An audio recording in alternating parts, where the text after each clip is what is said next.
Tout un méchant, Nicolo, on a qu'à soutenir FRDC. Donc il faut FRDC à longa bitumba, biki à longa côté.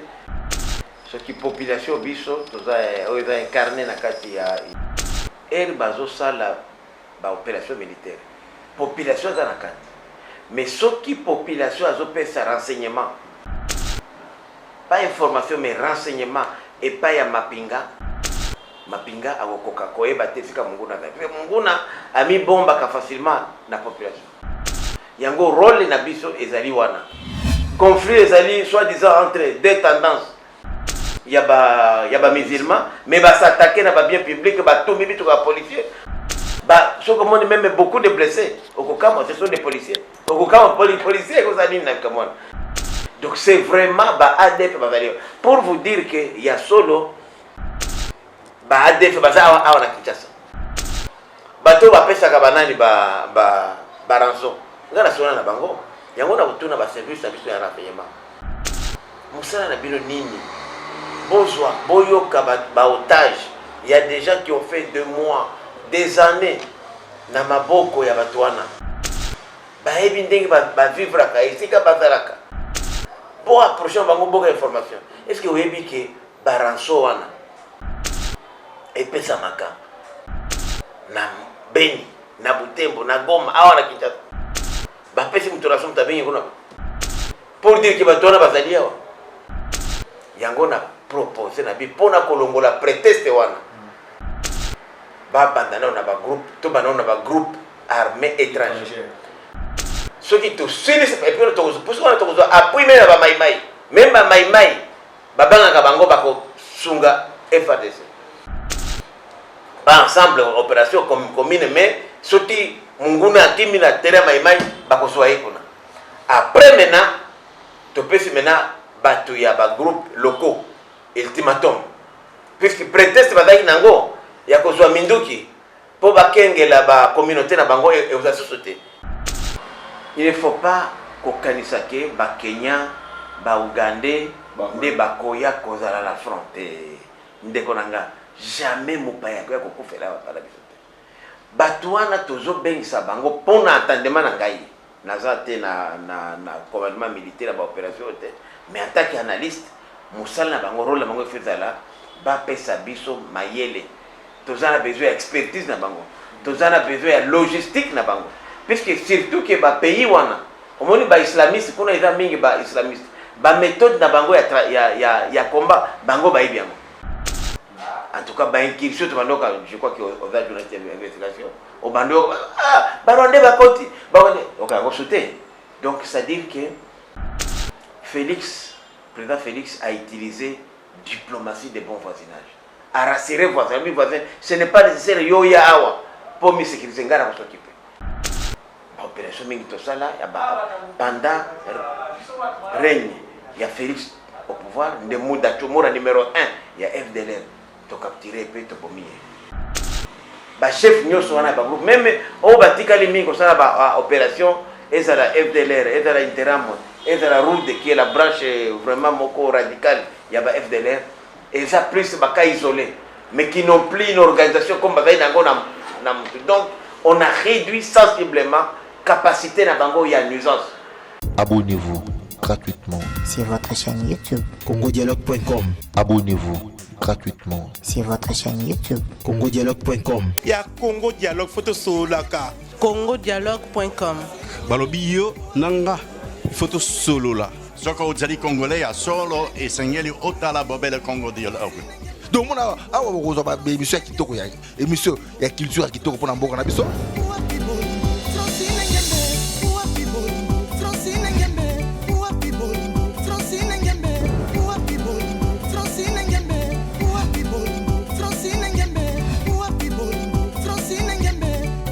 Maramba Bofra na ba Congo Dialogue, donc blague était donc vous s'abonner na Congo Dialogue. Quand on parle de Congo, on voit directement les solos. Quand on parle de les solos, on voit la dame. Ça dit que Madame Francine Ngembe, ça pour ça canon, yende mokonza ma solo. Pas Francine Ngembe, donc deux fois Maramba beaucoup donc. Congo Dialogue, ça c'est moi kitoko. Merci de nous faire confiance, fidèles internautes de Congo Dialogue, c'est un vrai plaisir de vous savoir nombreux en train de suivre votre magazine Masolo et politique qui aujourd'hui reçoit pour vous Prince Willy Michiki, le professeur président de INANA, parti politique qui a plus de 2 décennies dans ces pays. Il est là, allié des AFDCA, des Bati Kwebo, président du Sénat, qui nous présentons nos sincères condoléances parce qu'il vient de perdre sa mère biologique. Voilà, c'est avec Prince Willy Michiki que nous allons essayer de décortiquer l'actualité, puisqu'il maîtrise vraiment les dons de guérilla dans l'Est de la République démocratique du Congo. Nous allons essayer de parler des avancées et de l'état des sièges et surtout la rencontre, essayer d'analyser ce qu'a été la rencontre du chef de l'État Félix Antoine Tshisekedi Tshilombo et le chef de l'État rwandais Paul Kagame devant plutôt Emmanuel Macron, président français. Voilà.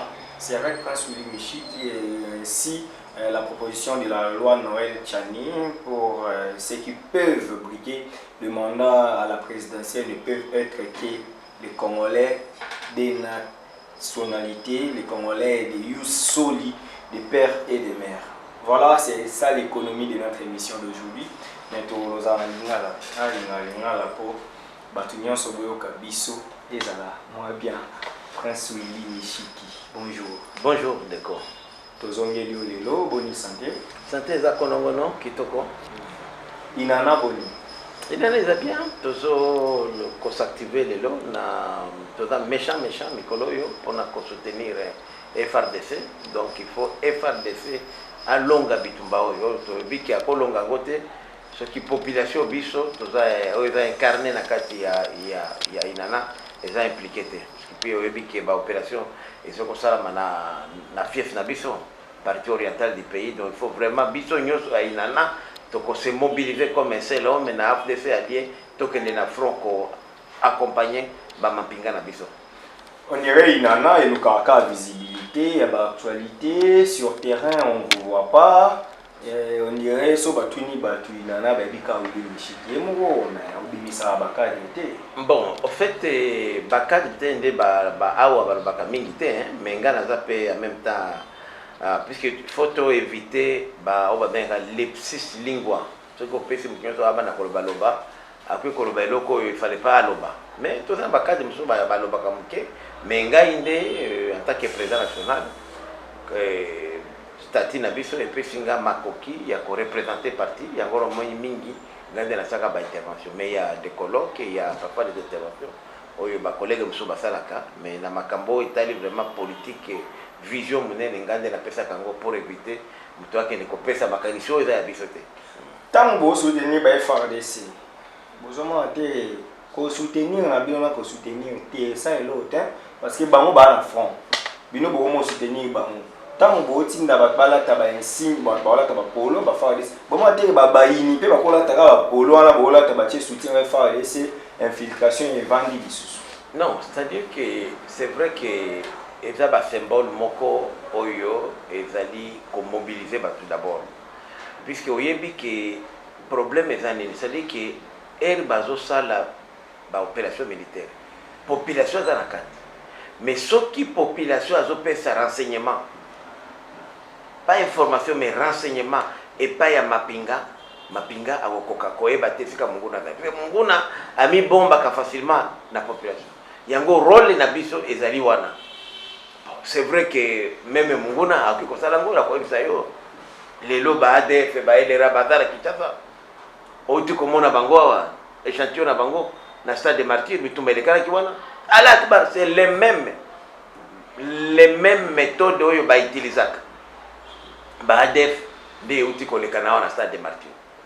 Donc oyo vraiment modis operendi ya batu ya ADF ya elera ndena outil komona wa mutu ayebo ya matina mutuka aza même blindé te azui lokolazo peta le kolo na parapluie ya mutuka abangi te ke kopana azui mutuka police azo tumbango police aza na problème te conflit ezali soi-disant entre deux tendances ya ba musulman mais s'attaquer na ba bien public ba tomber bitu ka policier ba so comme on même beaucoup de blessés au Kokama ce sont des policiers au Kokama policiers comme ça dit na Kamon donc c'est vraiment ba ADF ba valeur pour vous dire que ya solo ba ADF ba za awa na Kinshasa yango na ba service ya renseignement il faut ça la musala aluka koyeba bato wana relema eske baza ba parce que biloko esala ba kiwana eza biloko biso ba kinwa tout ça la kate ba congolais en général tout ça biloko wana te eza biloko ba islamiste ya ba terroriste yango na zolo ba c'est ba ADF ba islamiste oui bien sûr ba ADF objectif bango monene ezali ko islamiser population congolaise biso nyoso to za ba yango no moni so ba osala ba opération ba vrai ADF abomaka mwana te abomaka mwasi te kaka mibali yango babandaki na campagne nano ya kobangisa bato ko terroriser bato ko bomba bato ko sala ba action ba sabotage pour ba créer terreur et après ba ya ko imposer islam yango otu komona il n'y a pas 2 semaines chez moko mokonzi ya mosquée ya Beni tellement que elle qui ayebaki ba vérité mingi beaucoup de gens ba bandu ya ko se confesser pas naye au mona bato en pleine prêche avec au prêcher dans la mosquée il n'y a pas 2 semaines à lobby ndenge to fandi ya biso na ba sultano to lati ba mususu kati na biso bazana ba nyoka na kati bolongola ba nyoka wana et ça l'état iner du temps mutoye wana ya beti masasi 11h en pleine journée mutongo pe abimi azui moto akimba bato ba pesa ka banani ba ranzo ngana sona na bango yango na kutuna ba service biso ya renseignement musala na bino nini bozwa boyoka ba otage il y a des gens qui ont fait 2 mois des années na maboko ya batwana ba ebi ndenge ba vivre ka isika bazaraka bo approcher bango boka information est-ce que vous avez que baranso wana et pesa maka na Beni na Butembo na Goma awa na Kinshasa ba pesi mutorason tabengi kuna pour dire que batwana bazali awa o baza kuna ka sont des petits mais ba grand ba penseur ya yango monai na Beni bato ba comprendre ka te alors ba moni action ils sont na kati mais mutona abimi na zamba te bonjour la na zamba mais il est là avec vous à Beni yango moni depuis kalandeko nazai ko s'opposer que président Tshisekedi ake ko fana na Beni a ko fana na Goma puisque on voulait le sacrifier a des fana na zamba te même balobaka FARDC to ko Medina jamais ko koma na Medina Beni ville tu Medina c'est 2 jours de marche puis marche ya bato ba ebizamba Medina ezana moro ezori na basi akoma kuna yango tozolo badaba opération oyo ndeko oyo ko salama il faut pe babanda no liboso à partir ya Uganda bazui frontière wa benga ville ya Kisoro Kisoro eza ville ougandaise eza na point donc comme un peu triangle entre Rwanda Congo na biso frontière na biso au Congo côté ya RDC eza Bunagana côté ya Uganda eza Kisoro et puis de l'autre côté nde ba change aussi ka ba rebelle ya ba RCD bazaki kobunda kuna ya ba M23 wana donc à partir ya wana nde to bandi wana ba troupe na biso ebimi eke côté ya Uganda to longer wana Kisoro wana na côté ya Uganda to mati to traverser lac Edouard to mati nango tina Graben Graben de Rwenzori to keiti na frontière wana ya Kasese to ke koloka ti to komi na lac Albert déjà to komi na Ituri non na Ituri alors to encercler ngo boy siko ba troupe na biso ebimi na Uganda ezo kota siko ko ramasser batwana to ko tsaba ngo na ville puis so ito sali opération contraire ba risquer ba échapper ba kene ko songa na Uganda ba zeli ki mezo yi bato et en plus to sala ba opération na conseiller na commandement ya ba opération to s'attaquer nano na ba groupe armé étranger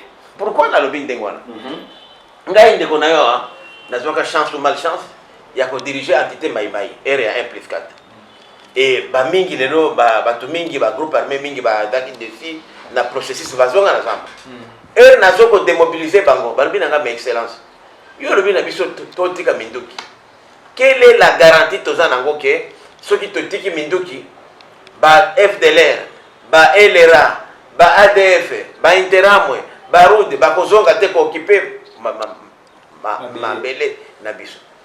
Yango na proposer na bi pona kolongola prétexte wana. Ba bandana na ba groupe, to banana na ba groupe armé étranger.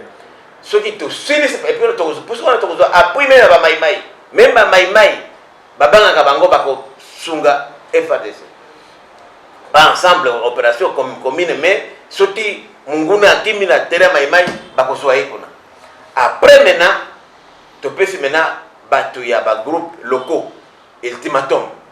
Puisque prétexte badaki nango ya ko soa minduki po ba kengela ba communauté na bango et aux sociétés. Je commence à attendre que ba groupe armé ezaka ba groupe armé communautaire. Ngana za hutu na za na groupe nanga ya ba hutu. Naza hunde na groupe nanga ya ba hunde. Nyanga lendu hema, c'est ça la réalité par la biso. Et to bomba likambo te to lo ba polele. Puisque ce que lingi piste à solution to ba communauté bazaka complice ya ba groupe armé na bango. Puisque bazoko banga que bakoya ko exterminer bango. Donc il faut ma groupe en zala pour ceux qui battent banda ba yé ba groupe en ko protéger. Oui, ça dit que bato baza convaincu que ba groupe armé na bango wana loko ndezoko protéger ba ethnie na bango. Na pesio ningisaneti na Masisi. Territoire ya Masisi na Nord Kivu ezali ya ba autochtone Hunde. Na 2011 na mapona ya 2011 ata Hunde moko te ataki élu député national. Et bangisi bango balobi mais finalement ba oyo bandeko to na bango ya ba hutu batusi ba e bango nde bazaki élu ba bi fini ba Hunde ba komi ko s'organiser ba bi ate donc ande to cotiser mbongo ebele puisque lobby comme to comme même élité puisque walika les années de Rwanda de 24 500 km² et que c'est la forêt équatoriale. Donc Barwande va se payer ba moni vraiment awande ba ko soka biso. Il fallait ba se réorganiser on a pas ba ne ko récupérer mboka na bango na Rwanda. Mais biso mongo ba kolomboka tozoleka boye ba barrière kozwa ka pako oya ba chef coutumier bazozo wango ko ériger bana donc et comment mais ba tu walikali ba s'organiser ko benga na bango na ba groupe armé ya walikali na ba notable c'est ça la vérité les lois walikali groupe armé étranger moko te d'accord alors yo sikoyo eroko ya kuna bande konanga kuna eko ça difficile pour ba coopérer mingi bazali netinga ya projet moi j'ai dit il faut soutenir les FARDC mais ba risquer ba mususu ba tete ceux qui te bandit ko pesa information awa puisque en fait groupe armé dani net yo netinga au moins ngana mboka na fandi boy na za civil européen mo kongo na zulu mundu kinaye ko beta c'est ça okoyeba groupe armé so kaza na mundu kina teni mais ceux qui a la tête élite à la population alors mutu akopesa information que oyo aza rebelle c'est la population yango nazolo baké sensibilisation il faut koyebisa bato yango na lobi prétexte oyo ya kokengela mabele kokengela communauté ekolongwa au moment où bakomona que ba groupe armé étranger ezali défait alors il faut avancer mais na retenir moi les mots si c'est une première qui ba FARDC baba na kota la ke doit côté ya Uganda nde banda bakota na Congo donc to ju frontière nyo tona voilà bazo bimisa bango ti na ba ville ba biso baya ko na ville bateka na bazamba et wana bazana chance ya kokoma na o benga Madina na Moro Enzori nde vraiment isika na bango parce que ndeko nanga ba vrai ADF wana ba chef na bango bataso konate bango bazana ba tozana bango bavandia o monaki awa na wana babage na bata Shedi Bondo na Che Abdallah Mangala sinde na sonde batu na bango ko bazana yango na lobi il faut pe ba service ya renseignement et pénétrer ba milliers islamistes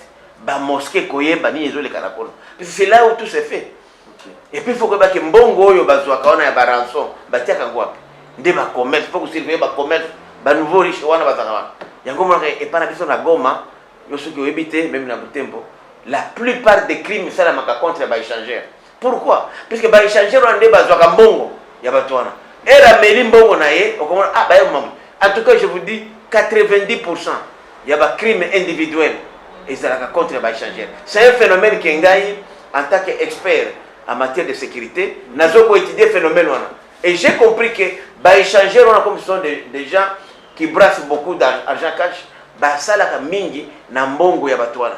Parce que quand il y a 50 000, comme na moni garçon moko awa na Kinshasa, Patrick Mouria, azaki otage ADF pendant 3 mois. Famille na beni il faut 50 000 $. Nde batikiye abîmé. Mais mbongo na 50 000 $, bakotia wapi na zamba. Mais ils vont donner aux gens batuna bango pour faire un commerce. C'est ça. Ata minduki bakosomba bakolemba et puis so bazwi mbongo wana. Bakena bakoti un militaire na biso na front. Aza na front soki pendant soki 2 ans. Famille na tanko kolo balongola bango bazasora te. Azozwa soki fond de ménage te pendant 2 mois 3 mois. Même unité ko benga famille place bakima ke pa tata mwasi na masina ezate. Un militaire comme ça, ba pese ka 100 $. Mais après c'est minduki, après c'est munitions, après c'est information. Yango na lobby que pendant ce temps ici, il faudrait tout accélérer réforme, il y a un service, il y a sécurité, il y a défense. Mais il faut améliorer les conditions de vie, il y a ma pinga na biso. Pour bazala vraiment na courage na front, bazala ba moyen non seulement na front mais na ba famille na ba kopé ba côté.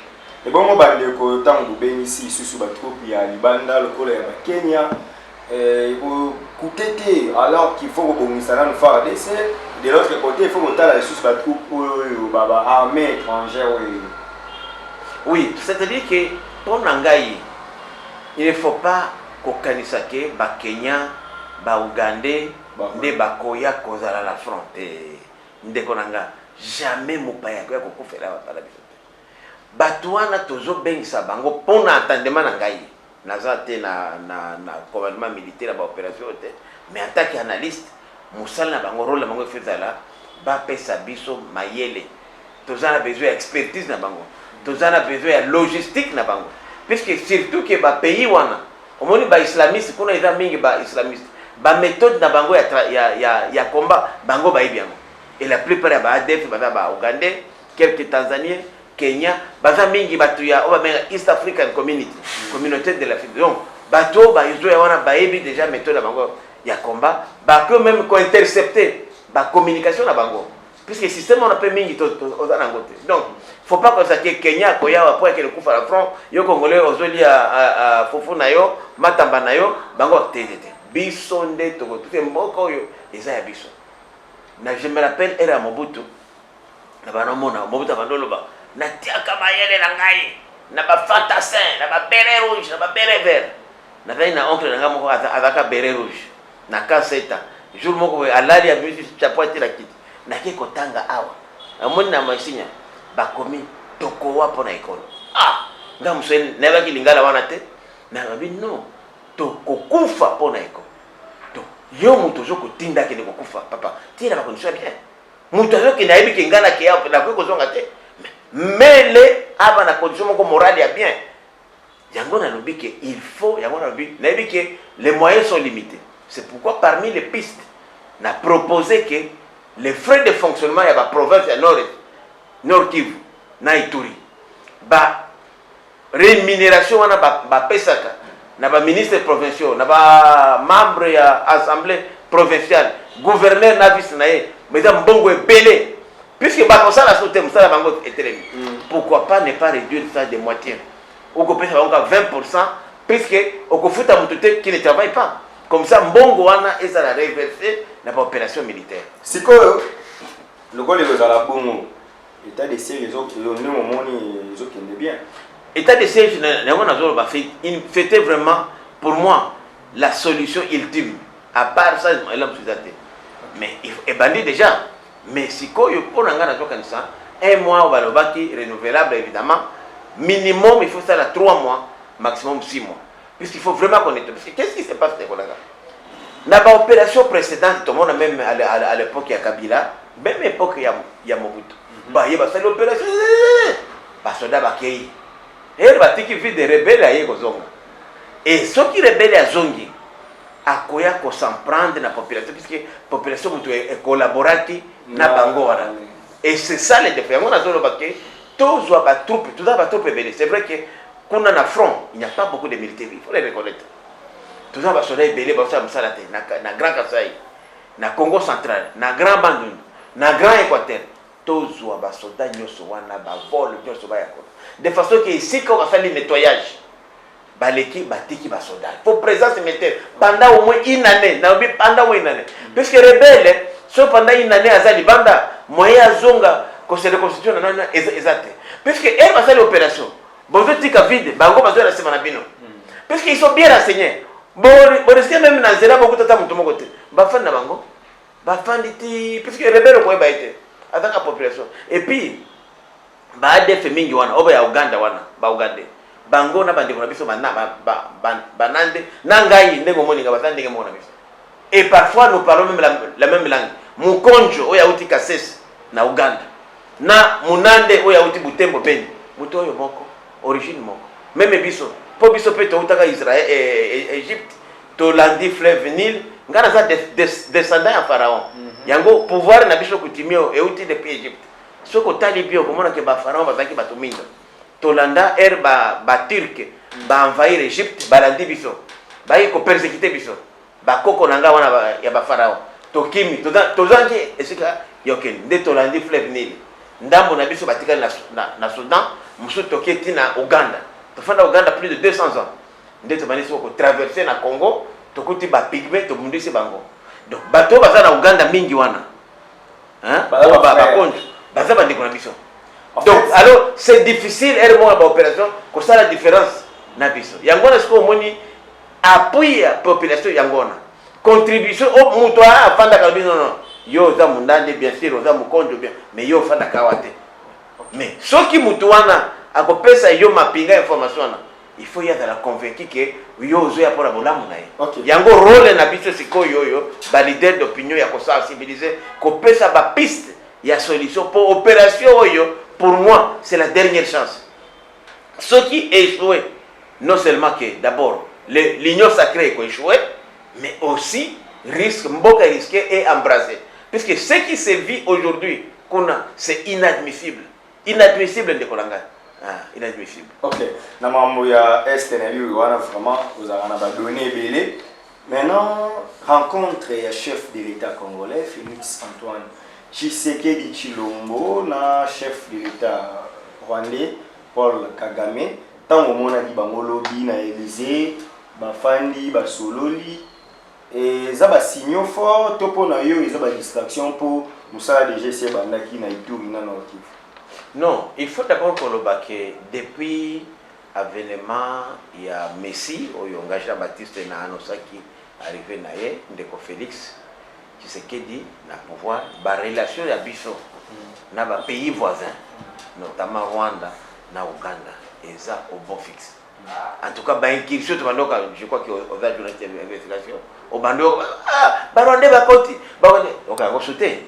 Donc ça dit que le président Félix a utilisé diplomatie de bon voisinage.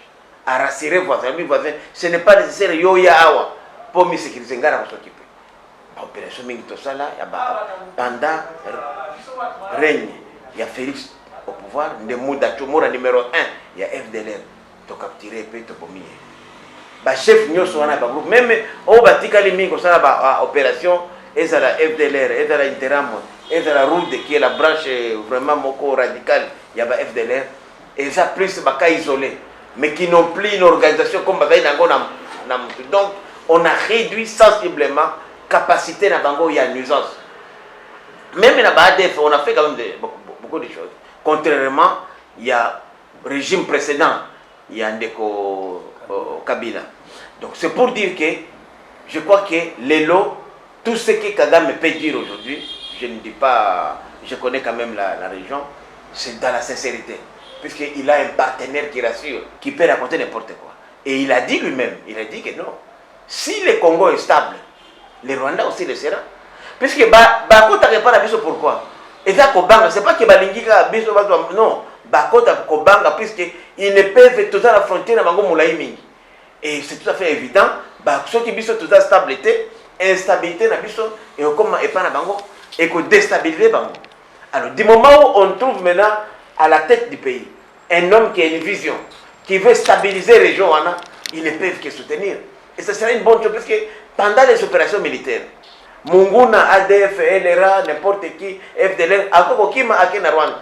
Mais ceux qui battent troupes rwandaises ont alerté la frontière, donc nous devons absolument coopérer dans les pays voisins pour éviter que Munguna azwa mzela ya kokima biso ake kuna. Mais comment voulez-vous que bango tout le monde en bazo boma biso Rwandais na ba Ougandais, ce sont les mêmes personnes où il faut bailler les choses pour sauver biso, tout bailler pour encourager pour nous ça ba rebelle au baza ya ba origine na bango mi balé. Il faut que ça la nette distinction entre ba Rwandais, gouvernement ya Rwanda na ba rebelle oyo ba bimi kuna ba epa na biso.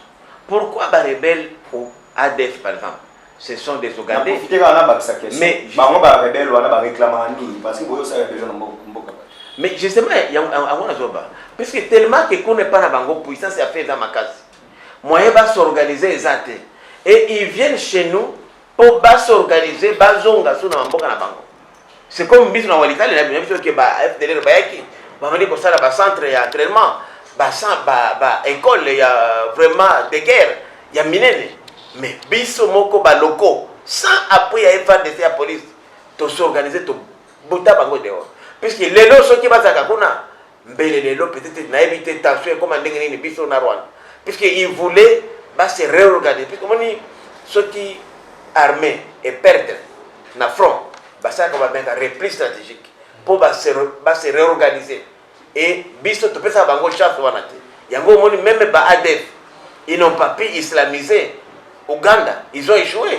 Puisque ba service de travail bango ba epa na biso. Ceux qui biso peut to traquer bango. Bakozonga ou bakende ailleurs, mais le problème c'est que mboka na biso za munene yango na zoloba il faut que mboka oyo ezala vraiment occupé par, c'est vrai c'est difficile côté à chaque 100 mètres 1 km soldat moko, mais tout ça là est fort quand même pendant ce temps.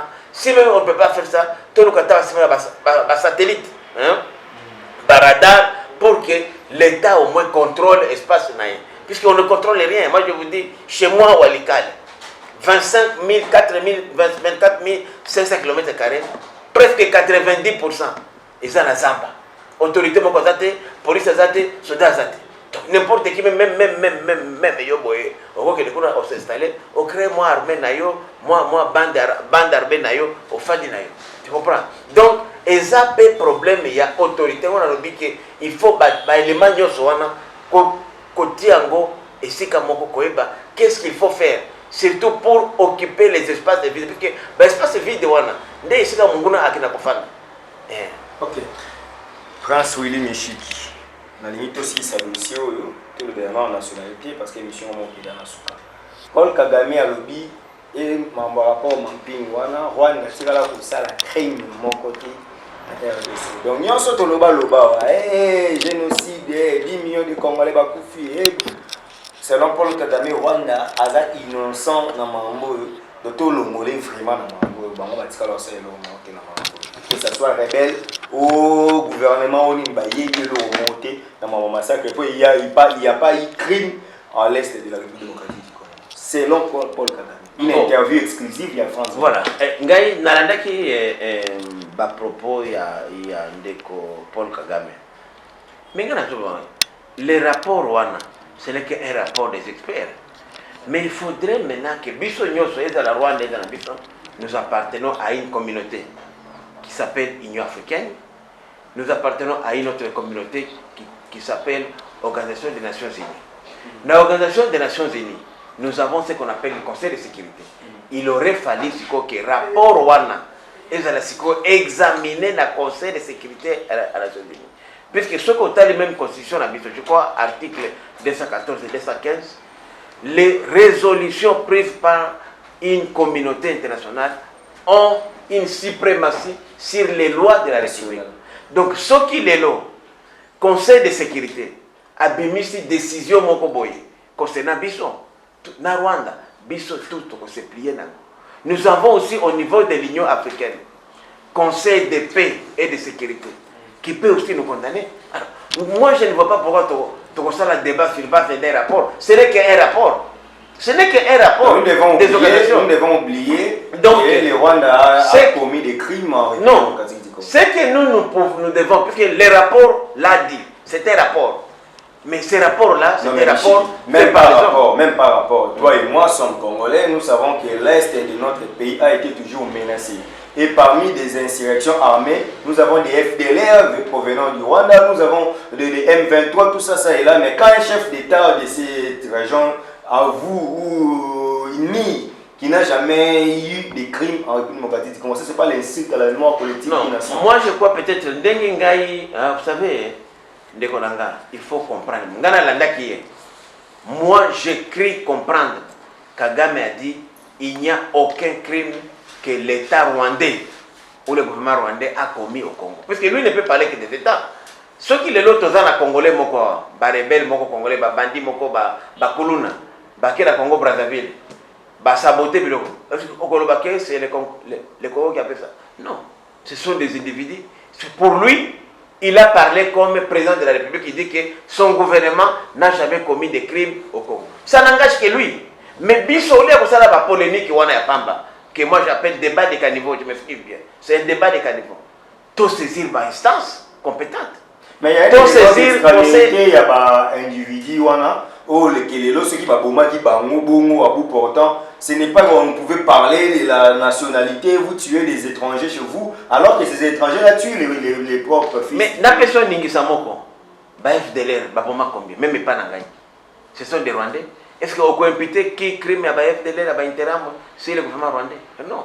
Mais lui, il nous demande à nous, Congolais, pour prouver que les gouvernements rwandais, donc l'officiel de la troupe rwandaise, officiellement mandaté, et il y a qui parle au Congo et commettre ma crime.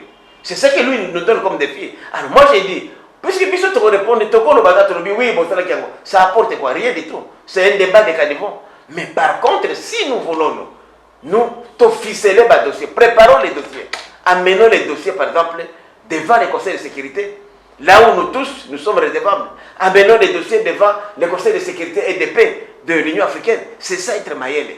Mais le débat à niveau, les rapports. J'ai suivi quelques amis des ONG intervenir dans ce qui bango. Moi je dis c'est un faux débat. Puisqu'à partir de la média, on résout de l'autre côté. Mais saisissons les instances compétentes. Ou bientôt qu'il y ait saisir même, par exemple, le CPI. C'est vrai que le Rwanda n'est pas membre de la CPI. Cour internationale de justice. Cour internationale de justice ne s'attaque au pays. On peut aussi la saisir. Tu vois? Donc, c'est-à-dire qu'on peut même créer un tribunal, par exemple. Un tribunal pénal sur le Congo. Ce sont des démarches, par exemple. Puisqu'un tribunal pénal sur le Congo a une compétence universelle. C'est les Nations Unies qui le créeraient. Ce sont ces démarches-là qu'il faut faire. Un bon rapport. Moi, en tout cas, en tant qu'intellectuel, expert, je trouve que c'est un faux débat. Qu'on répond à Kagame, mais non. Lui, il a parlé qu'il peut avoir raison. Il va vous prouver, vous, Congolais. Est-ce que vous avez vu, moi, mon gouvernement, moi, signer un décret, une ordonnance, envoyer mes troupes au Congo? Puisque lui, il ne parle que comme chef d'une institution. Tu comprends? Mais si des bandits rwandais sont venus ici, à son ici, ça ne l'engage pas. Okay. Tu vois? Mais c'est lui qui va nous départager, nous. Ce n'est ni le Congo, ni le Rwanda, ni nos déclarations dans les médias, mais ce sont des instances auxquelles nous, Congolais et Rwandais, appartiennent, qui sont neutres. Et là, je vous cite les deux. Je peux m'aller même les trois. Je cite les Nations Unies, l'Union africaine ou la Cour internationale de justice. Voilà la procédure qu'il faut faire, que d'aller dans le débat, non, ça c'est trop bas. Pour moi, c'est vraiment trop bas. C'est un débat sur lequel moi, en tant qu'expert et puis juriste de formation, je ne peux pas entrer. France Willy Michiki, il s'y connaît en matière de la sécurité, surtout pour ce qui concerne l'Est de la République démocratique du Congo. Là, vous l'avez suivi. Nous changeons de chapitre cette fois-ci pour chiter et parlons un peu de la loi Tchani. C'est une proposition de loi. Prince Willy Michiki, Oza Congolais, au Gotama. Je ne m'acharne pas d'abord à la loi, mais je vais quand même en réfléchir ensemble. Dans le Congo, nous avons des peuples autour de Sangana, pour qui sont surtout comme Congolais. Originairement dans l'Équateur, dans Centrafrique, Ghana, ça et là. Maintenant, par rapport au droit, pour les juristes, qu'est dit la Constitution pour qu'un Congolais puisse avoir la nationalité? aux Congolais par quel mécanisme? Bon, d'abord, il y a une loi même en soi qui règle la question. Évidemment, l'article 10 de la Constitution a défini les contours de la nationalité. Okay. La nationalité congolaise est une et exclusive. Okay. On ne peut pas la mêler à une autre nationalité. Ça, c'est l'article 10. Okay. Mais il y a maintenant une loi qui régit la nationalité congolaise, qui dit ceci, en bref, et congolais, c'est lui dont les ascendants, Koko Nayo, Mitrouvaki Awa na Congo avant le 30 juin 1960. Donc, ceux qui ont prouvé les lots, que Koko Nayo, ou Koko ya Koko Nayo, avec na Congo Awa, quelque part, à la ville, quand il y a touriste, avec qui on a Congo, et Rwanda, tu es congolais. Tu vois, c'est ce que dit la loi. Alors, il y a un problème avec Banyamulenge, et qui réglé puisqu'on a prouvé que les Banyamulenge, les 30 juin 60, ils étaient là. Bayaki Koya, mais et Rwanda Bayaki Wana. Alors que, constitution Yakala, et Zalaki Koloba, il fallait que groupe ethnique Nayo, aux familles Nayo, et Zalawa, à la conférence de Berlin, en 1885. Et beaucoup de gens même avaient même difficile à retracer à l'époque. Donc, les Oyo Wana, pour être congolais, pour être candidat à l'élection, il faut être congolais, en vertu de l'article là, de la loi. C'est d'abord, je dois vous retarder, je m'excuse, j'ai beaucoup de temps pour vous, parce qu'il ne faut pas que les téléspectateurs, il n'y a pas de proposition de loi. Proposition de loi, il y a une initiative, il y a un parlementaire. Okay. Ni au Sénat, ni à l'Assemblée nationale. Dès que tu as proposition de loi, on a encore moins un projet de loi qui viendrait du gouvernement. Ce sont des débats, des médias, il y a des réseaux sociaux. Mais est-ce que maintenant, les lois, tout ça vraiment a besoin? Il y a Kokende, Koluka, Koverrouillé. Nationalité congolaise. Les lois, la présidentielle. Les lois, est-ce que c'est une urgence? Et qu'on peut faire une à part nous diviser, nous soupçonner davantage. Je dois donner le cas de Konama. Kaka Pembeniawa, na Côte d'Ivoire. Et curieusement, les gens qui ont amené l'ivoirité, ils sont dehors les dehors. Oh, ils ont bondi sawana, ba ufoti banyinde ba watara, ba ko basakuna. Pende konanga, biloko de biloko pamba. Ça va fragiliser l'union sacrée. Ça va nous diviser pour rien. Est-ce que vraiment c'est nécessaire? Est-ce qu'il y a un problème aujourd'hui pour verrouiller ça? Hein? Quelle est la menace? Au contraire, aujourd'hui, Tozo Kende, le chef de l'État, l'a bien dit dans son discours qui a donné la vision de l'union sacrée. D'ici décembre, il a parlé même de la révisitation de l'article 10 de la Constitution. Puisque aujourd'hui, nous sommes déphasés. Nous sommes déphasés les lois. Tous les gens qui sont au Canada, aux États-Unis, Wapi. Bon, eux, ils savent que les chef coutumier. Ailleurs, non, aux Américains. Vous allez bon, vous allez bon. La force de l'Israël, c'est quoi les lois? Justement, c'est ça. Chaque Égyptien, Congolais, Belge, Canadien, Américain, Juif, juif, il est aussi israélien. Kamboka Mouké de Rwanda, Tala Rwanda, était Nyamboka Mouké. Mais demi double nationalité. C'est eux qui devraient avoir peur. Ah, sauf qu'ils ont demi double nationalité. C'est une stratégie, c'est une force, c'est une valeur ajoutée. Non, en fait, selon Noël Tchani, je l'avais réussi. Selon Yé Ezaki, la nationalité congolaise, être congolais de père et de mère, permet à être frère, il y a aussi la balinani mabete, alors il y a plus de soucis à Moka. Dekonanga, nako pesa yo ningisa moko boye. Nous sommes, c'est une démocratie, non? C'est pour renforcer la cohésion, la sécurité. Est-ce que Mboka Oyo ils ont tenir la matière de sécurité comme les États-Unis? Aux États-Unis, là, Tala Obama, c'est parmi les meilleurs présidents. Jusqu'à aujourd'hui, il a même fait passer son vice adjoint à BMCP président, grand prêtre, avec Yope Yaka Ofanda, Joe Biden. Alors que lui, c'est un noir. Son papa, c'est un Kenyan. Est-ce que vous savez qu'on a été malobé, non? Ou il y a un Kenyan? Américain de père. Américain, oui, de père et de mère. Puisque père n'a pas Kenya, Moutoumouin de l'Étrio Nangaï. Et il ne le cache pas. c'est sa mère qui est américaine. Même si pas mango balobi, il faut aller aux États-Unis. Chose année aux États-Unis. Oui, parce que au Japon américain, au Botamina Congo, 20 à 30 après, au Yékoura quand même, au éviter Boka, au moins aux années. Et puis lui, il était né, puis il est parti en Indonésie, puisque maman a dit mon bal de Moussou Bakene en Indonésie, à quoi ici. Donc, Mdekonanga, on a un débat moko, total à mon atina temena. Naebi qui est Chani, attends, bien, je l'encourage. Nakoloba te ndenge bato bazoloba azoka mosala apakola nani nakoloba wana te ngana badeba wana kaniko te nakoloba ngo te ngana obiki ce sont des bonnes initiatives mais ce n'est pas opportun. Maintenant ici ce n'est pas opportun. Nous avons d'autres chantiers aujourd'hui, les chantiers de la réconciliation, les chantiers de l'unité nationale. Biloko miki bikone ko diviser son pamba et au finish ça ne donnera rien. Puisque aujourd'hui ndekonanga ceux qui te continuent à débat wana même yo wana ko marché provenga yo que koko na ata congolais. Les gens peuvent pas parler de tel nangina tala bakoma batute mais et cause la difficile. Même métu, moi je peux être métu. Nakoloba ke papa nangai c'est un métu qui a pembe baluba. Ata mundelete na wangani. Et il sera difficile to na ba procès awa. Est-ce qu'on a besoin de ça de kolanga? Maintenant awa. Est-ce que c'est ça? Congolais a besoin de Blococolia, a besoin de sécurité. Focalisez-nous d'abord sur l'essentiel. Et moi, je crois que toute initiative, que ce soit parlementaire ou au niveau du gouvernement, donc projet de loi ou proposition de loi, dans ce sens-là, pour moi, ce sont des gens qui veulent nous remettre en tout cas en arrière. Puisque ailleurs, c'est une mauvaise recette qui n'a pas réussi. Je donne le cas de la Côte d'Ivoire, ça n'a pas réussi. Ce sont des gens qui veulent régler les comptes à certains individus, on le sait très bien. Est-ce qu'avons-nous besoin de ça? Maintenant, il y a besoin de même Parlement et au Kabwana. Au Parlement et au Kabwana.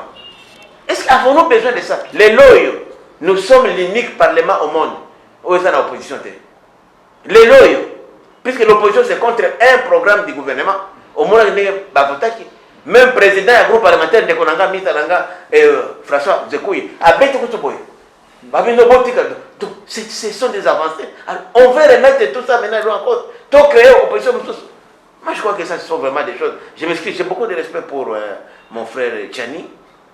Il réfléchit comme tous, on réfléchit. Mais je crois que ça, ce n'est pas opportun pour le moment. Voilà. Nous sommes arrivés à la fin de cette émission. C'est un réel plaisir de les recevoir. Il est professeur, il est enseignant. Surtout, il est président d'un parti politique qui dit depuis plus de 20 ans, il est là. 30 ans de Konanga. 30 ans. Il en a 30 ans. Grand prêtre. 3 décennies, grand en politique. Peut-être n'a pas quitté. Plusieurs fois. Non, 30 ans, comme moi j'étais déjà. 30 ans, on a eu des mais la mille qui m'a mis sur ce moment déjà, au 2021. On a déjà prêtre écoute. Moi, la classe écoute déjà. Il y a primaire, il y en a qui l'autre dans la classe. La primaire, la primaire, ça c'est vrai. En fait, ça, c'était un réel plaisir de les recevoir. Donc, il faut rappeler quand même parcours les Arabiens, plusieurs féministes, 12 fois. Oui, forcément. Oui, féministes. La paix hypératique qui va continuer. Les bâtiments, ils ont des bâtiments, ils sont pas yo, sur la cacophonie. Mais c'est tout le monde aussi, tout le monde. On peut aller en vacances. Et là, nous sommes à 8 ans, dans une retraite politique, nous avons la bilanga. Parce que la monique, mais avant toujours accompagné, il style est différent. Tout le bagate pour tout le cas eloko. Tout ça franc, tout le cas pour mboka et avancer. Makambo mingi ngana lo bakamtu ba bangote. Ba vérité parce que bazolu ka ba intérêt moko boy. Mais biso zoka intérêt à république. Yango na koza la tena parti pris na luka bola non rien. OK. Banani ne ba doki, te sudi wana. Pardon? Bandoki baza wana. Te ndoki même linga lo ba moni ndoki belela ye. Parce que ndoki ce que so beleli akoloka sote. Ndoki aza mutu azo nuire. Parce que ndoki oza na problème mon côté. Azo nuire kaka. Azo nuire mboka. Yango na lobi il faut même biso na soyez le baka. Banga balo baka. Na chiloba na éviter na nani mais biso baka. Unaona mulozi. Kuto pa na biso. Mulozi il faut que muchoma. Mulozi il faut que tumbaye. Ndoki il faut que tumbaye. Parce que ndoki aza mutu alikunya azo ina mutu pamba.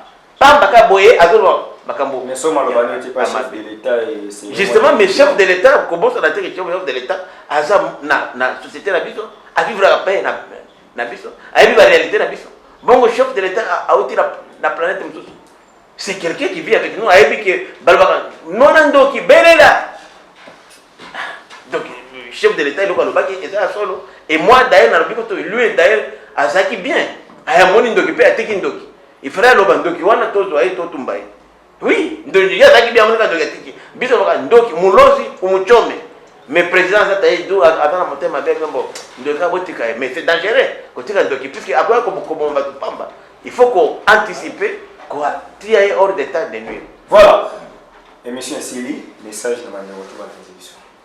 Merci Ndekoloba. Mais Ndekoloba que mboka oyo eza na avenir makasi mingi. Et namoni vraiment cette fois-ci Nzambe ati loboko na mboka. Mais Nzambe akokite il faut biso pe na mboka tozala conscient. Tout tika biloko tout ce qui nous divise là. Totala na dynamique ya sika ekomi. Tozala liboki tosunga gouvernement oyo. Tosunga tata mokonzi. Tosunga mikonzi na biso nyonso. Même si ba division moke ezali ba frustration ezalaka te. Mais si l'essentiel makambo etali mboka neti makambo oyo ya ba opération ya oyo état de siège, c'est l'unique chance toza nango puisque soki sécurité ezate na mboka parti oriental eta pe na Congo ata yo ozala na manemakulu soki wapi ozana na madimba mais ozaka na Congo puisque recette lelo ezokota la partie est wana ezosalisa oposasa balabala osasa l'hôpital ozo le tiliki alors soki est sécurité ezakuna recette pe ekokota te elo mokota te oyebi ke lelo promettre neti ya Nord Kivu na Ituri ce sont parmi le plus grand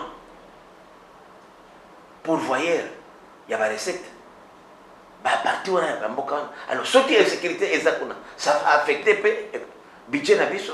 Donc on a intérêt, biso nyoso ata uza kotoyo, tinda message ya encouragement.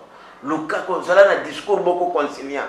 Tikana no ko déranger gouvernement l'état ba kama pamba wana ya ba résistance banini. Pour gouvernement kana focaliser là na essentiel. Ko pesa kimi ya congolais. Yango message ya ko sabino ke papa, maman, leki, kulutu tozala liboke pour Congo et Kenya. Merci. Zalaki Malbasuka, nous voici arrivés à la fin de cette émission. Merci à Starly Lima, la réalisation de cette émission. Merci à tout le monde qui nous a suivis au de ça.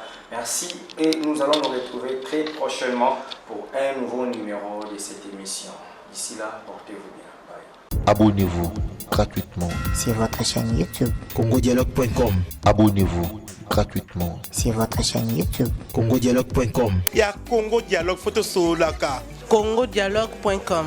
balobi yo nanga photo solo la soko ozali congolais ya solo esengeli otala bobele Congo Dialogue.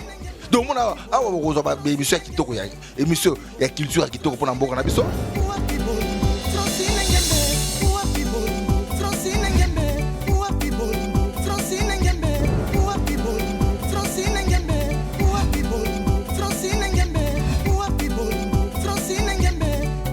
makambo bofra na ba Congo Dialogue donc blague était donc vos s'abonner na Congo Dialogue. Quand on parle de Congo, on voit directement les solos. Quand on parle de les solos, on voit la dame. Ça dit que Madame Francine Ngembesa pour ça canon yende mokonza masolo. Pas Francine Ngembe donc deux fois te mamba beaucoup donc Congo Dialogue. Les assises moi kitoko